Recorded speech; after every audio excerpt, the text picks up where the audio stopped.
each other in shul on Shabbat just a couple of days ago, so it's nice to see you in person and now here online. So Vakasha, and you can take the full hour if you would like, because I'm next, so it doesn't matter if I start late. Okay. Vakasha. Okay. I'm speaking in shul at 6:30 p.m. and I'm currently in my apartment, so there's a little time constraint there. So I really want to talk about the practices of Tisha B'Av, what we do on Tisha B'Av, and how we feel about what we do. And here's what I mean by that. When the question of authenticity is raised to me, I'm a high school teacher, I'm an educator. When the question of authenticity is raised with me, it generally is a question of how can I do these things if I'm not feeling them, that doesn't feel authentic, that doesn't feel true. That is, the question of our era. It's a really good question, but it's not the question I'm going to talk about today. Because in the context of Tisha B'Av, when I hear that question, it's not, can I do these things even if I'm not feeling it? It doesn't feel authentic. It doesn't feel true. The question often goes the other way. I'm doing all the things. I'm still not feeling it. Am I doing it right? Or am I doing it wrong? Have I failed in my Tisha B'Av? Because after doing all the things, I sat in shul today until Chatzot, I said keynote, didn't understand most of the words I said. So somebody explained them to me, great. So now I understood the basic historical background maybe of the keynote I was saying, still didn't understand most of the words I said. Tried really hard to maintain not doing Hesach Hadat from the day. So I read books about the Holocaust or watched movies about the Holocaust. I tried hard to, but at the end of the day, I don't feel particularly sad. I don't feel particularly overwhelmed with grief. I certainly don't feel I cried. And so at the end of the day, am I doing Tisha B'Av wrong? Have I failed at Tisha B'Av? Because these practices of Aveilut, which I'm scrupulously adhering to, are not evoking any of the feelings that it seems to me, or that I've been told, or that I've come to expect, or that I think they're supposed to evoke. And so that question about authenticity, or maybe it's a question about success, not authenticity then, but success at Tisha B'Av maybe, is the question that I want to think about, address, and talk about a little bit today. I want to think about what are the underlying assumptions behind it, what makes us ask that question in the first place, and then I want to think about other ways we can possibly frame the experience of the day of Tisha B'Av. And I think many of these things apply more broadly to other halachic observances, but my experience myself, my kids, certainly my students and other people who speak to me, is that we experience this much more intensely around Tisha B'Av. I've never had anybody say to me, I'm doing all the things you're supposed to do about Simchat HaChag. I'm eating meat and I'm drinking wine, but I'm not feeling happy. Am I doing Chag wrong? I've never heard anybody say that to me about the Simcha on a Chag, even though Simcha on a Chag is a mitzvah midoraita, right? But nobody seems to feel like if I'm not experiencing joy, whatever that feels to me, whatever that means, that somehow I'm doing Yom Tov wrong. But with Tisha B'Av, if I'm not feeling sad, then I'm worried that maybe I'm doing Tisha B'Av wrong. And so that's the conversation I want to enter us into. That's what I want to think about. And I want to start by asking, what do we think is behind that? What's the motivation behind us saying, if I don't feel sad, am I doing Tisha B'Av wrong? And the first thing I want to do is that I want to acknowledge that there is definitely a halachic impetus or halachic push behind that. The idea of individuals who have obligations to discharge, and our obligations around this time of year are obligations of Aveilut, and certainly in some framings of that includes feeling sadness and mourning about the Churban Beit HaMikdash, about the destruction and calamities that have befallen the Jewish people. Rav Soloveitchik has a very famous essay about Aveilut Yishana and Aveilut Chadasha, old mourning and new mourning, in which he contrasts new mourning, which is the mourning of a personal or familial loss, which starts with an intensity of feeling, which then has to be captured or almost tamed or limited by the rules of Aveilut, which say only this much and only to this extent and only for this amount of time. So that's Aveilut Chadasha, the new mourning of a personal loss. And Aveilut Yishana, old mourning, the older mourning of our collective national losses, which go exactly the other way. We start with the halachic actions in an attempt to engender or arouse feeling. And he points out that the timeline also goes the other way, right? With the loss of a relative, we start with the most intense period of Aveilut, and then we go to a lesser and then a lesser. There's like a step down. And it's the opposite with the mourning for the Churban Beit HaMikdash, where there's an intensifying the 3 weeks and then the 9 days, or Shavua Shecholbo, and then Tisha B'Av itself. And so and that intensifying series of morning practices, Rav Soloveitchik says, is to kind of bring us along someplace that we aren't getting from that original bang of an intense emotional experience. And so instead, we have to be brought along by the halachic practices that attempt to get us to a state where they engender a certain kind of feeling. So that is by way of acknowledging that there certainly are halachic frameworks that ask of us to feel a certain way, and even that try to get us to feel a certain way. And I certainly think that that is one of the things that is behind our self-assessment, that if I haven't felt this way on Tisha B'Av, I haven't done it right or I haven't succeeded. But I would like to suggest that there's something else at work here. I don't know that for all of us, it is solely an intense scrupulosity about the particulars of halacha and a deep awareness of the way the halacha might expect us to feel something that has us wondering if we haven't felt something, if we perhaps potentially have done Tisha B'Av wrong. Instead, I want to also suggest that it is the result of a world we live in, a society we live in, a time we live in which we view things as enormously individualistic, assessed on the basis of merit, of success or failure. Did I get I teach students, did I get 100 or an A+ on the test? Or we're at work, did I get a stellar performance review? Am I going to get the bonus? Or it's in the halachic realm. Did I win my halachic gold star by discharging all my obligations perfectly? And all those things are extremely personal and individual and atomistic.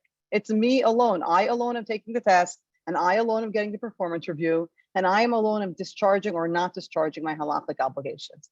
And we look at it as, I got an A or I got a B or I got a C in my halachic observance, or I won or I lost this game. So it's a very, very individual, meritocratic, how well did you prove yourself and earn stickers on the sticker chart way of thinking about our halachic observance. And I think there's a fair amount of that comes in here as well. We in the observant Jewish community, I think, suffer from this far less than many other people in our society, because by nature we are embedded in and connected to community. But I think it afflicts us as well. Hyper individualization, whether it's in the realm of politics or it's in the realm of religious community, I can only connect with those people or those institutions or those affiliations that exactly precisely mirror in every respect or detail exactly where I want to be, because anything else is compromising or selling out or not being true and authentic to myself. Instead of saying, maybe that's what it means to be part of a community. Maybe picking up on the last few words that I heard of the previous speaker, to make it all work together, right? We all have to figure out a little bit how to not always be so insistent on being totally true to our own individual selves. I speak from the United States and I speak about the American experience. I can't tell you exactly how relevant it is to other people's experiences in other societies or communities. But I will certainly say that in this country, we are endlessly talking now for decades already about an epidemic of loneliness plaguing American adults, about enormous isolation, about declining affiliation and membership in all kinds of community groups, about declining affiliation in religious groups. That's an atomization that's bred by moving to the suburbs, spending more time in your cars. Then a generation later, it's an atomization that's bred by spending more time on your social media. But one way or another, we view this as an individual success or failure, me and how I'm being assessed. I stand alone. And I want to encourage us to think about our halachic commitments and our halachic obligations and what it means to be an observant Jew in different ways.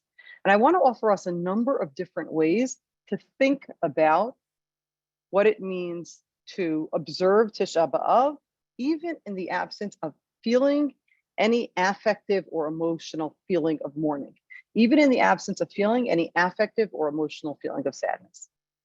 And I'll just say parenthetically, it is of course much easier to evoke sadness about more recent events of the Jewish past. It is much easier to evoke sadness about the Holocaust than it is about the Churban Beit HaMikdash. And while we of course mourn all the subsequent tragedies of Jewish history on Tisha B'Av, the essence of the day really is about the destruction of Beit HaMikdash, about the destruction of the temple, about the loss of God's manifest presence in our world, in our society that way, about the loss of Jewish sovereignty in the land of Israel under Jew. So all of that is what the day is essentially about, and everything else flows from that. But I think it's a little bit of a sidestep to say, yes, I can feel sad on Tisha B'Av, I can feel sad about the Holocaust. When it comes to the destruction of the Beit HaMikdash, I think many of us have a difficult time accessing that emotionally. So I want to talk about a few things. And since we can't seem to get away from it at all, I'm now going to talk about Moshe Capel's book, Judaism Straight Up. Now, what do I mean we can't get away from it at all? Moshe Capel works for a think tank in Israel, which has been spearheading, is that fair to say, on the behind the scenes coordinating, I'm not sure what the right set of English verbs is, but judicial reform in Israel. Okay, that is what he does. He works for this think tank in Israel. He also, separate from that whole endeavor, Kohelet, thank you, wrote a book called Judaism Straight Up, which is a really interesting book that I want to talk about for its strengths and the areas where it bothers me, but also its strengths. There's something else I have spoken about a number of times recently because it seems to be increasingly relevant in the society we live in, which is the question of quoting, citing, and teaching problematic people. Depending on where you land on the political spectrum, he may be a hero or he may be a very problematic person. I certainly don't think that prevents us from talking about or sharing his ideas or teaching about them. Again, that's another whole conversation to have, but I just want to acknowledge that that's present. I have had people before leave classes that I was giving, not because they disagreed with anything I was saying, which I still think is an interesting reason to leave a class, but because they disagreed with some of the other ideas of people I put on the source sheet. So that's a whole other level of, right, second order boycott. It's not because of what I said, it's because of what somebody else I put on my source sheet said. So I hope that if you're leaving it just because you have something else to do, you're not interested in what I'm saying, but not because this is a secondary boycott of me for quoting Moshe Capel. Moshe Capel in Judaism Straight Up talks a lot about the version of Judaism he saw among older Gerach Hasidim, older men in a shtibel that he davened in. And he said, for these older Hasidic men, this endless temperature taking and dipsticking and where am I and how do I feel about and how does this all relate to me and how do I connect to was like the farthest thing from their understanding. Judaism was a collective enterprise. It was something you did. It was something you immersed yourself in. It was something you lived. It was something you engaged in collectively along with other people. It wasn't a series of position papers. It wasn't a series of arguments. It wasn't the perpetual taking of my own emotional temperature. Do I feel comfortable with all of this? Because if I don't, then I don't agree with it. I think I have to leave because I can't really participate in any undertaking or any community or any organization that I'm not entirely comfortable with every single last piece of. Instead, it's a lived experience and it's a shared, collective, communal lived experience. It's something that we do together and that is meaningful because we are doing it together. It is something that is viscerally experienced, not intellectually assessed and argued. And it's less about measuring, have I discharged my halachic obligation, and much more about doing the thing together with other people who are doing the thing. And they didn't spend a lot of time saying, these men he's writing about, he says, were all survivors. They didn't spend a lot of time saying, I do believe in God after the Holocaust. I don't believe in God after the Holocaust. They showed up to shul. They showed up to minyan. They davened, because that's just the thing you do, together with other people doing the thing as part of a collective of people doing the thing. I think that's a really interesting idea for us to think about. It takes us away from this atomized, individualistic, late 20th, early 21st century self-assessment. It takes us away from a constant self-absorbed, am I doing this right? Am I feeling this right? That can look like frumkeit. I'm worried if I'm feeling the right thing on Tisha B'Av. But what it really can become is spending a lot of time thinking about myself and assessing myself and in conversation with myself. And instead, it is about connecting to a collective and a whole, being part of something, being engaged with something, and asking less often, am I feeling the exact right thing right now? Is this meaningful for me right now? And instead saying, what does it feel like to be part of this greater whole, all of whom collectively are doing this thing and experiencing this thing together right now? Many of us, I think, have had that experience. Showing up to Eicha last night, sitting on the floor or on a low chair, being in a shul together with a lot of other people, listening to somebody read Eicha and thinking, I don't know what I'm feeling or I'm not feeling. What I'm feeling right now is that I am together with a lot of other people doing this as part of a collective, immersed in this collective.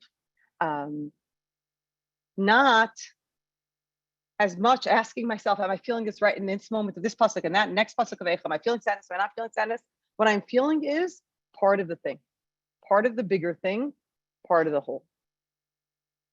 I had an interesting experience a number of years ago that I've been talking about ever since. So now I'll talk about it to you. My school faces a large avenue in Riverdale in the Bronx in New York City. And the school has lots and lots of windows. The windows all look out on Riverdale Avenue. So there we are with all of our windows looking out on Riverdale Avenue. I'm trying to teach my class. And all of a sudden I see that all of my students, instead of looking at me, they're looking out the window onto Riverdale Avenue. Now, I've been accused of many things as a teacher. I'm not usually accused of being boring. So why are my students all looking out the window and not looking at me? We go out to see, go to the window to look, and we see the police have closed off Riverdale Avenue. And there are hundreds of New York City firefighters in their dress blue uniforms lined up standing at attention. So usually firefighters wear that black and neon yellow turnout gear, but they're all wearing the navy blue dress uniforms, brass buttons, the little hats. They have the gloves on, standing at attention. And my students all go to the window and I go to the window. We've all given up. I apologize for the noise in the background. Give me 1 second here.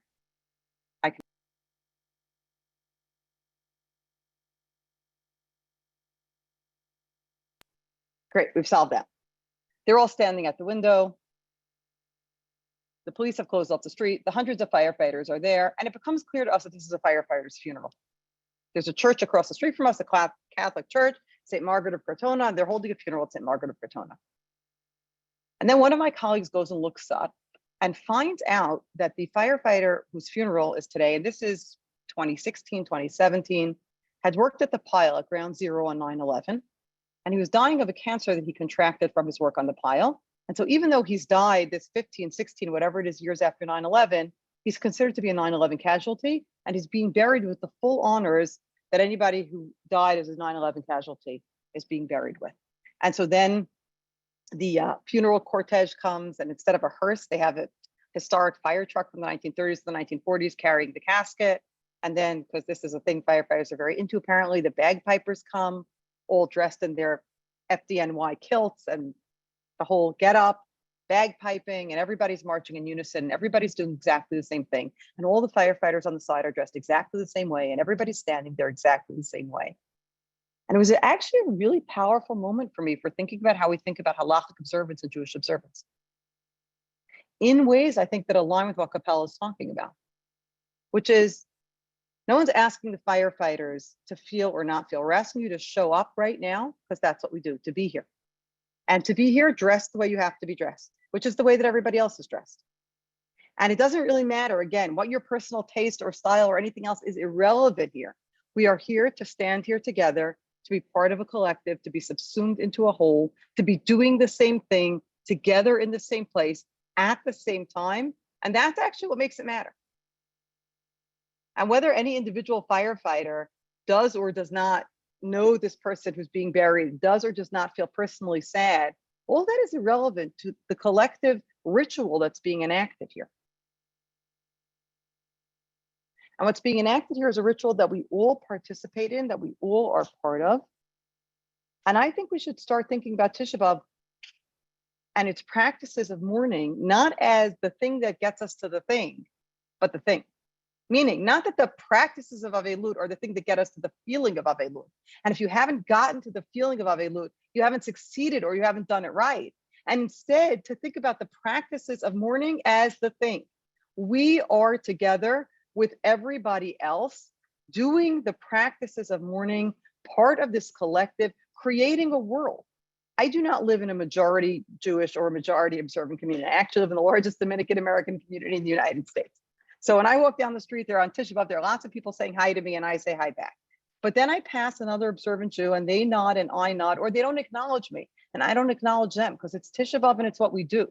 And by engaging in that practice together, we're creating a world, we're creating a reality, we're creating a day, we're creating an experience. And that's the thing that we're doing. And I'm not even worried if I'm creating a feeling or I'm not creating a feeling. My children found it very strange walking with me to shul and home from shul and sort of passing these people I know. And then my 11-year-old son asked me when he sees his friend in shul, could he say hi? I said, you're really not supposed to say hi. He said, can I say his name? Can I say Tzvi? I said, yeah, I think you could say tzvi. When we walked up to tzvi and Shul, he said tzvi.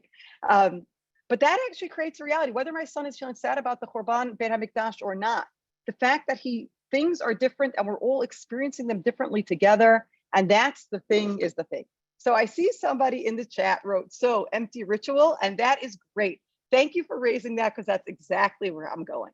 Because the next place to go is the question of empty ritual. So let's go right there. Right? So I just said do it. Don't worry about feeling it. Don't get so hung up on what you're feeling, and let the doing it be the thing. And somebody in the chat box asked if that's just empty ritual. I promise you I'm getting to the question empty ritual in about 3 minutes, but hold that thought. I want to say a couple more things before I get the question of empty ritual. The first thing is I want to just be very clear, even before we move on to talk about the next thing, that I don't think the doing of it without feeling is empty ritual. And I want to reiterate that before I move on to talk about the next thing. And I'll tell you why. Because it creates a world, because it creates an experience, because it creates a reality. I don't know if I can feel sadness for the destruction of the Beit HaMikdash. I can feel part of a Jewish community where all of us are enacting this and remembering this. And that in itself is a remarkable thing. Perhaps because I'm a historian by training. I sat today and explained, so I just told you about my 11-year-old son, now I'll tell you about my almost 14-year-old daughter. I sat today and explained to my almost 14-year-old daughter the Kina Sha'ali Srufa Ba'esh by the Maharami Rottenberg, right? Which many of us probably heard explained this morning. Rabbi Meir of Rottenberg saw the burning of the Talmud in Paris in the 1240s as a very young man. And he wrote this Kina, this mourning poem, not for the death of people and not for the massacre of a community, but for the destruction of the cartloads of the Talmud that King Louis had burned in Paris, which led to the destruction of the great houses of study in France. The idea that we as a people, almost 800 years later, are sitting on the floor and remembering an event that happened in the 1240s and mourning the destruction of our holy books, to me is an incredibly powerful thing about who we are as a people, even if I don't feel the sadness that the Maharam felt. And so I want to be very clear that before I answer the empty ritual point and speak in praise of empty ritual, which I'm about to, I just want to say that I don't think this is empty ritual.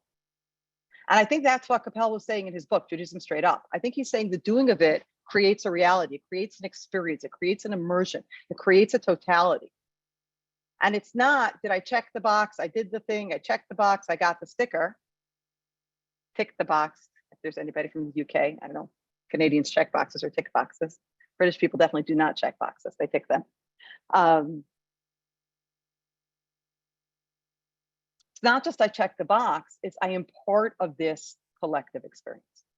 But having said that, since I just made a strong statement in favor of not worrying about the feelings it's evoking or not, I now want to address the question of ritual. And because it all comes back to Torah in motion, I first learned about this scholar and this scholarship from Dr. Alana Stein-Hain, who spoke earlier today. And if you're a person of great sitzfleisch and patience, you might have been here straight through the whole day, perseverance, persistence, whatever the word is, you might have been straight through all day. I don't think based on her title that this is what Dr. Stein-Hain spoke about today, but she was the first person I learned this from. And this is the work of a scholar named Aveilut Seligman. So of course, because it's a very small world, I was speaking at a shul near Boston and I cited Professor Seligman and they said to me, oh, you know, he's a member of our shul. I said, no, really didn't have any idea. Didn't know he was a member of the observant community, just knew that I love his work. And he does a lot of academic scholarship about ritual. He writes about ritual. And if I can now, I'm going to share my screen. We're going to see if this works and share with you a couple of things that he has to say about ritual. Let's see if that works. Yes, it does. Look at us here. Okay, so I have two different selections here from Dr. Seligman about ritual that I want us to look at. Maybe we won't look at all of them quite, but let's look at some of it. Great. He says relationships in which you say, I can never pretend and I can never act and I can never be in a state of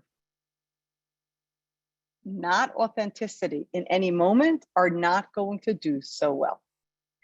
Anti-ritualist attitudes deny the value to the subjunctive of play, convention, and illusion. They seek to root interaction in some attestations of the sincerity of the interlocutors. But if we can only talk in a way that is the most true and authentic self, we can all imagine this in relationships we've been in, we can sometimes find ourselves heading into less than great directions, okay? And therefore, sometimes we say things that we don't entirely mean to enact the ritual of a relationship. Thus, for example, we can in the end distinguish two forms of the words I love you. The emotionally wrought confession by the starstruck young man appeals to the sincere mode. So those most intense moments of feeling, you just fell in love, you're walking your child down to the chuppah, the baby was just born, whatever the most intense moments of feeling are, and you're overwhelmed by a feeling of love and you say, I love you then, that is an I love you that is a sincere and authentic I love you. Okay? But perhaps he's indeed sincere, and having established this as is of his love, will never feel the need to say those words again, even through decades of marriage. He may also fail to say those words ever again because he is not sincerely experiencing the same kind of love as when he first fell in love. So could we imagine that? Someone who says, I said I love you so sincerely in a moment of such deeply held feeling, I can never say it again unless I'm feeling the same level of deeply held feeling, in which case you would not say I love you terribly often. And that relationship in the years and decades that go by without ever saying I love you, because no, I must be authentic. And I can only say I love you when I feel it as strongly as I did the moment we first fell in love, or saying to your child, I know how I felt overcome with love when you were born. And until I feel that again, I'm not saying I love you again. That relationship would really be starved and would wither. On the other hand, we also have the ritual I love you, whose performative aspect is more important than its denotative function. This is why one can repeat it for years and years to the same person.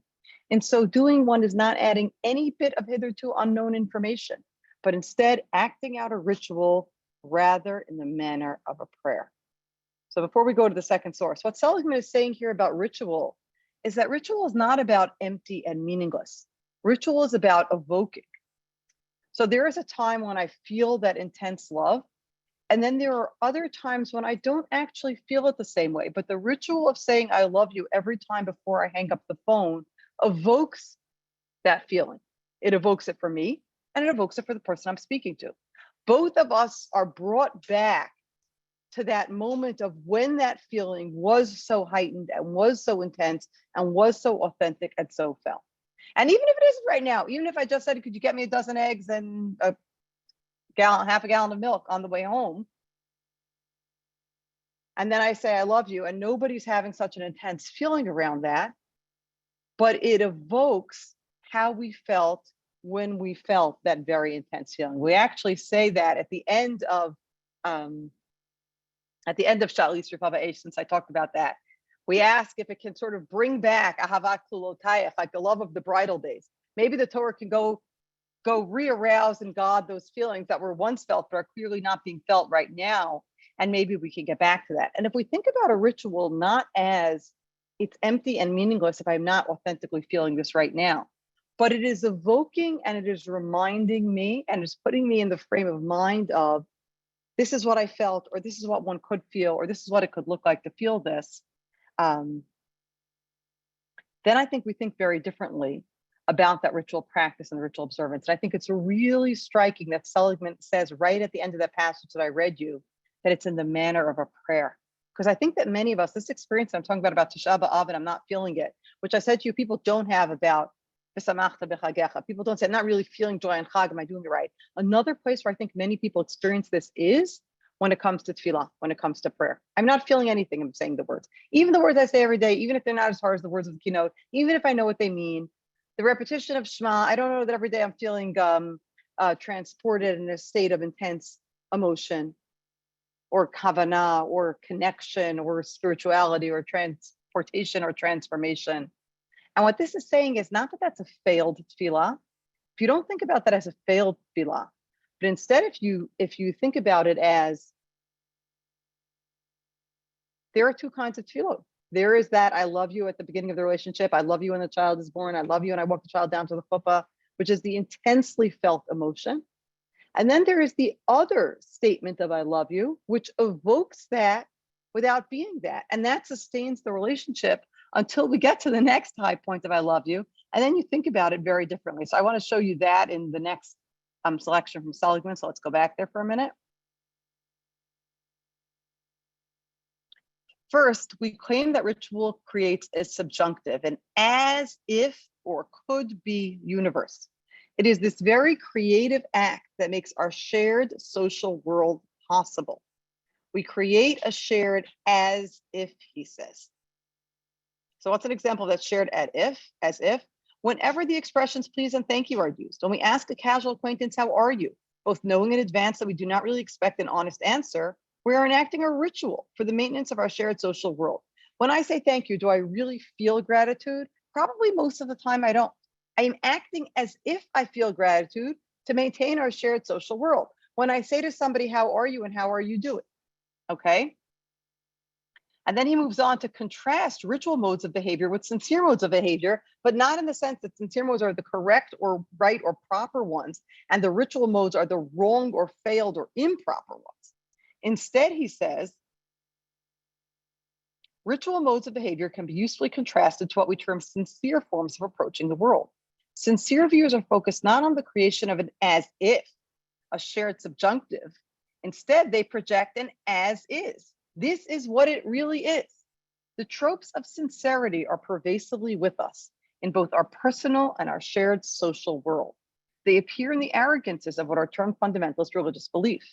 They are present in our overwhelming concern with authenticity, individual choice, with the belief that if we can only get at the core, the fount, the unalterable and inimitable heart of what we really feel or really think, then all will be well. If not with the world, then at least with ourselves.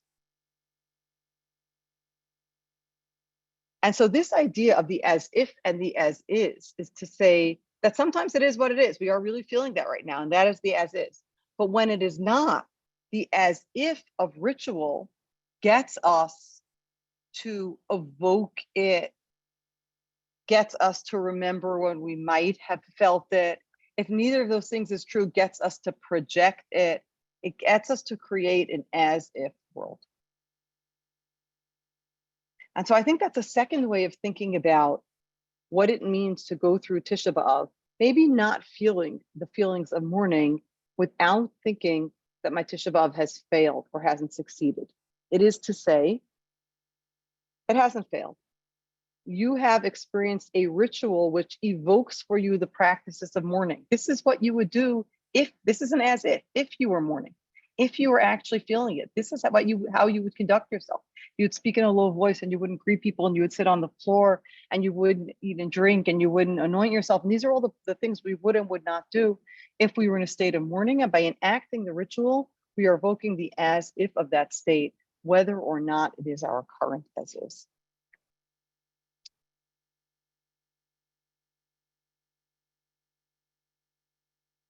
Here's the third thing I want to say about doing the rituals of Tisha B'Av without meaning them, perhaps, or without feeling them. Let's not say without meaning them. Let's say without feeling them. I think without feeling them is a better way of describing it. And that is attention to detail of any kind in any context is how we express that something matters to us. When something matters to us, we pay attention to whatever the details are and to getting them right. Anytime anyone says, oh, it's no big deal, the only thing they're saying is, I don't care that much about it. Nobody is laid back about the things they care about. Doesn't matter what are the things you care about. Nobody is laid back about the things they care about. But the things I really care about, those have to be done precisely and correctly. And if it's, whether my team got unfair calls by the referee in sports, or whether it's the details of observance of halacha, or it's about how my outfit has to be arranged exactly just so, whatever is the specific thing that I care and how I make my coffee, whatever is the specific thing that I care intensely about, when I care intensely about something, I care about the details. Saying, oh, I'm laid back, I don't really care that much about it, doesn't really tell me about your character as a person. It only tells me about how much you care about this particular activity. Because activities that we care about and that we're deeply invested in, we pay attention to detail. And there's something else to me about the laws of Tisha B'Av, or really about any experience of halachic living, which is that by paying attention to the details of it, we are conveying the importance and the gravity of the day. And that's not the same thing as feeling a sense of mourning, and I acknowledge that. But there is a way in which I am not going to do activity X and I am not going to do activity Y, and I am going to conduct myself in way Z, and I am not going to say this in Shachar in the morning, but I am going to say this in Mincha in the afternoon. all of which are paying attention, are noticing. And when things matter to us, we notice, and when things matter to us, we pay attention.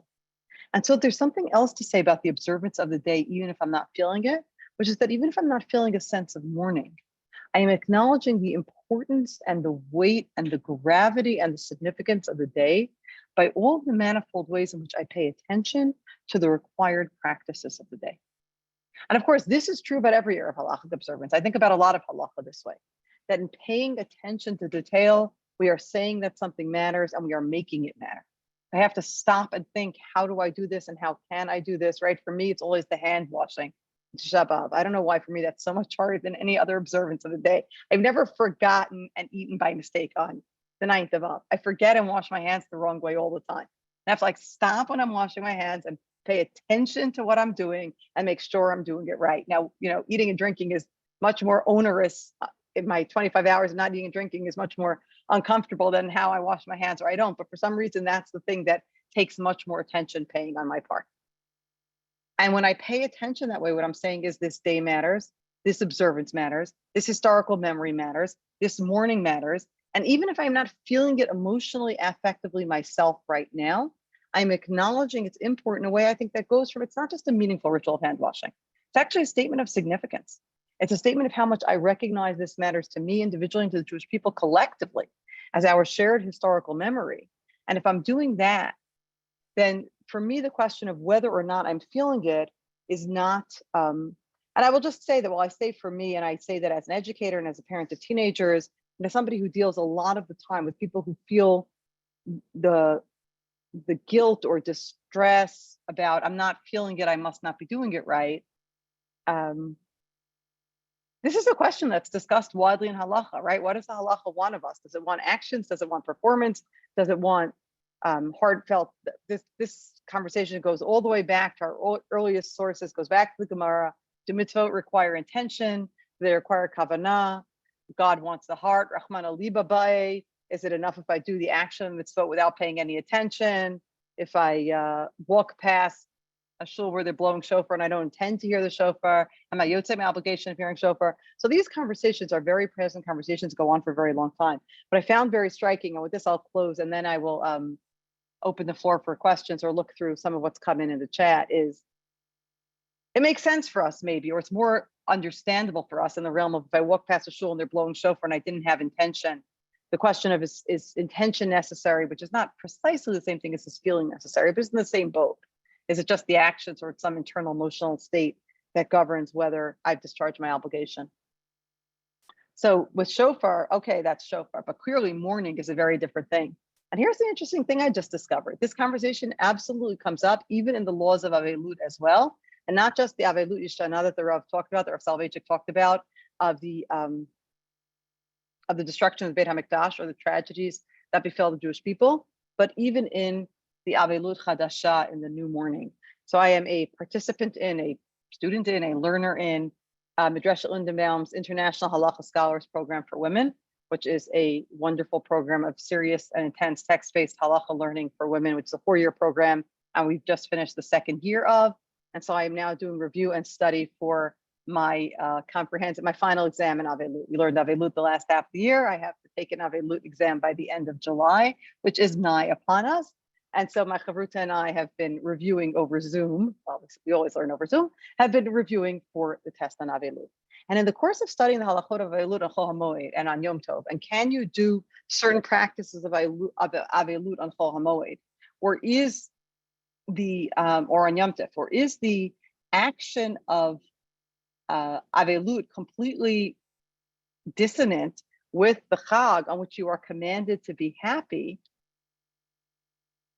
And I think for many of us, we know that reality, that Shiva is suspended by Chag, and also that it can be exceptionally difficult for people who are in that state of Aveilut Chadasha and are feeling that intense emotional state of mourning to navigate being told that the mourning is suspended.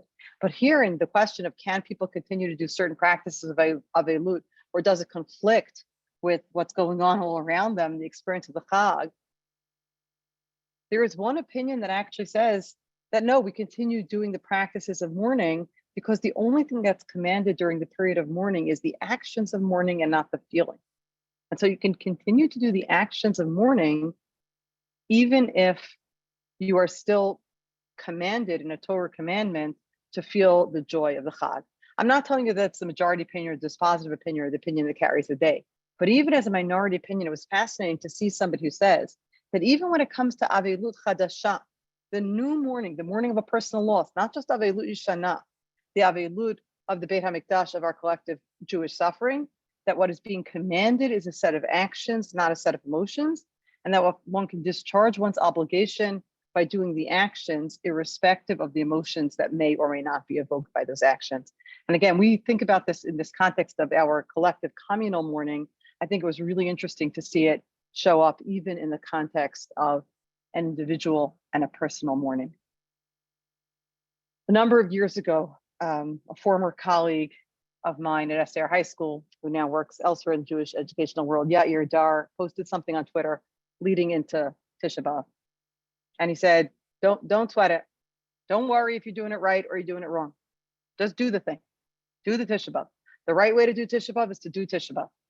Is to be in it, is to have that embodied sense of it, that physical, experiential, lived. I'm sitting on the floor and it doesn't feel great.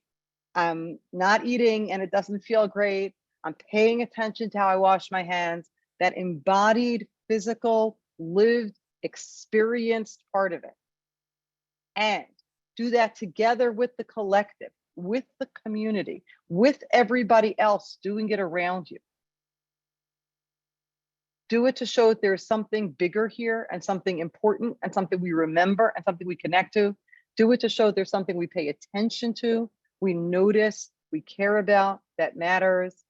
And whether or not we are emotionally stirred to tears during the keynote, during the recitation of Eicha, during the things we're reading or the things we're watching, by being part of the shared collective experience, by being part of the lived, embodied, physical experience, by being part of a ritual that we all do to evoke an as is, and an as if, even if it isn't right now our as is, then whether or not we are feeling feelings of Aveilut, whether or not we are feeling feelings of mourning or sadness, we're doing Tisha B'Av right.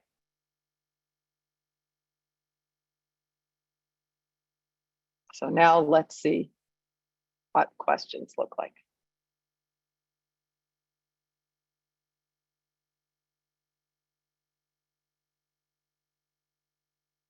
I'll start with the last one. Lisa says that sometimes she feels that these Tisha B'Av programs get in the way of feeling the Aveilut, and I think that's a perfectly valid thing to say.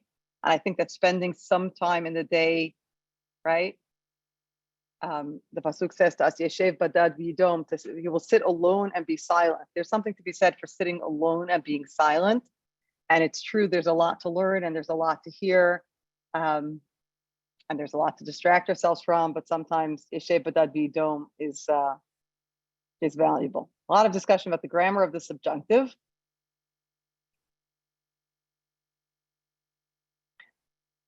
An anonymous user says a holiday once interrupted Rav Soloveitchik's mourning as a halacha command. He stated he had to go from a state of mourning to a state of simcha because halacha commands it. Not easy to do, yet maybe made easier by the community participating as a whole in your mourning or your happiness. Fake it till you make it. I want to say again, this is very clearly how Rav Soloveitchik engages and views the world, and also that I want to suggest that there are other possible approaches. It is an extremely tall order to say to somebody, you have to stop feeling sadness and start feeling joy. It is maybe more for somebody who's in a state of new mourning. It is maybe easier to say to somebody, you have to stop doing the actions of sadness and start doing the actions of joy. You have to stop the Avel. It's a little bit different than immersing yourself in the community because the Avel is in certain ways pulling apart for the community. You have to re-engage with the community because now we are doing actions as if we felt joy, even if that is not your as is. So yes, it is very clear that Rav Soloveitchik is talking about getting oneself to a place where one actually experiences this affectively, where one experiences this emotionally. And I want to talk about how we think about and relate to it when we don't get to that point and aren't getting to that point.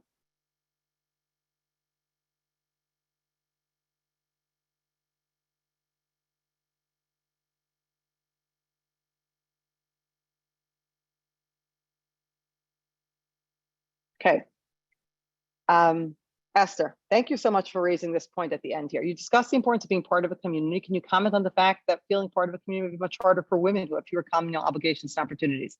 Because what I forgot to say is that is one of the things that bothers me the most about Judaism Straight Up by Moshe Kabel.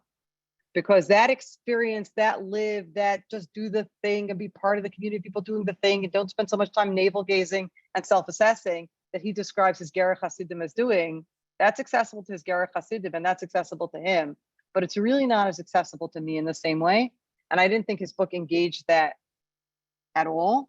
And to the extent that there are women in his book, he has a foil, some super liberal Jew on a college campus. And she's of course a woman and she's sort of the foil to the men who are doing it right. And that pushed a few buttons. But the bigger question, I think, is an important question. And I don't think the answer is to say, I am a modern Orthodox Jew. I think the answer is to say we have to figure out what it looks like for women to have and feel community in the Jewish community, understanding both that in the Orthodox world, women don't count in a minyan and aren't going to be called up to the Torah and shul and things like that. And also the lived reality that even if you do, as my shul does, a 10:30 Eicha reading for, right, some parent has to be home with the baby and it's more likely going to be the mother who's home with the baby while the father goes to Marav and Eicha. So there's a 10:30 Eicha reading. And I imagine that there are many people who are parenting young children who are listening to this and thinking, do not do me any favors. After a long day of parenting my baby or my running around after my toddler, you are now going to afford me the opportunity to go to Eicha at 10:30 at night. I'm not sure that that's right exactly what I needed. And so that is part of this reality of how we do Tisha B'Av, that for some people it may be sitting on the floor at home and saying keynote at home and thinking about how I eat and I don't eat at home. I will absolutely acknowledge that if you're home with small children, feeling any of this is much, much harder. I am past that stage of life. My youngest is 11. There were absolutely years when Tisha B'Av or Yom Kippur was a day at home chasing kids around and trying not to pass out. And that was the extent, there wasn't much more of an experience of the day than that.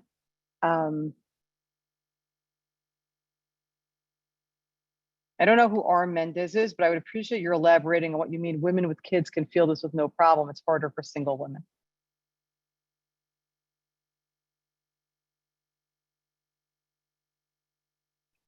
Rabbi Kelman, I don't know if people are able to I don't know unmute. either, but I'm going to assume what she means is that a woman who's married can feel part of a community. You go for Shabbos meals, friendly, but single woman, and a single man can go to minyan, go to shul. The single woman, it's even much harder. I assume that's what you mean, but I obviously don't know, but you can comment on that if you'd like. Yeah, I think that when it comes to that, I'm not going to dispute the truth of that when it comes to community generally. I live in a community that may be a little bit of an outlier in this regard, in which there is a lot of regular shul going, regular communal participation, and community building and creating by adults who aren't married. But it's also true that my community has many, many, many adults. That's probably a majority of the community, and so it's different than feeling like you're a sort of add-on in someone else's community. But I want to talk now about the question of halachic participation. Right? We were not talking. In general, that's an important conversation to have, but wasn't the conversation we were having today. We were talking more specifically about the experience of being part of a halachic observance. And in that sense, I think anybody who can go to shul and be part of a Tisha B'Av day in a shul, in a community, can feel themselves part of this. And people who, for whatever reason, it might be their own health, are not able to do that and participate. They are staying at home in bed all day on a fast day. Might have a harder time feeling that sense of collectivity and community than people who can be in shul. The advent of Zoom has afforded opportunities for connection to the events of the day in ways that are probably both beneficial and challenging, meaning there are many people who participate in the events of Tisha B'Av who would not otherwise have been able to. And also, then you may find yourself passing an entire day sitting alone in your house and still not feeling the sense of being part of a broader communal gathering that you would have been if you're not on Zoom. So that ability to move our ritual lives and our religious lives, at least in part, onto Zoom is probably a mixed blessing in some ways, and worth thinking about. But the subsuming ourselves in something bigger than ourselves, which I think is really a great deal of what the entire enterprise of being an observant Jew is, not just my own personal, that I fulfill my obligations, I'm absolutely acknowledging that it is harder for some of us than for others. It is harder for some members of our, there are many different people within our broader community who, for one reason or another, have a harder time finding their place within the social and halachic community that is Orthodoxy. And I absolutely want to acknowledge that. And at the same time, I want to encourage all of us to seek out in the ways we can and the places we can that communal experience, and to think about our Judaism, not only about my own observance and that I do what I needed to do, but how do I experience this together, again, together with the collective of the Jewish people, experiencing something that is important and that matters, and I give importance to, by the way, I pay attention to it, in which if I'm not feeling it right now as is, I am experiencing it as if, and which I'm not paying as much attention to myself and my own individual emotional experience, and more attention to the collective that I'm a part of. All right, anybody else? Any other? If I may say, just being on a series of classes where there have been over 300 participants is really already feeling that you're part of a community, even if you're not in shul, even if you didn't get to hear Echa.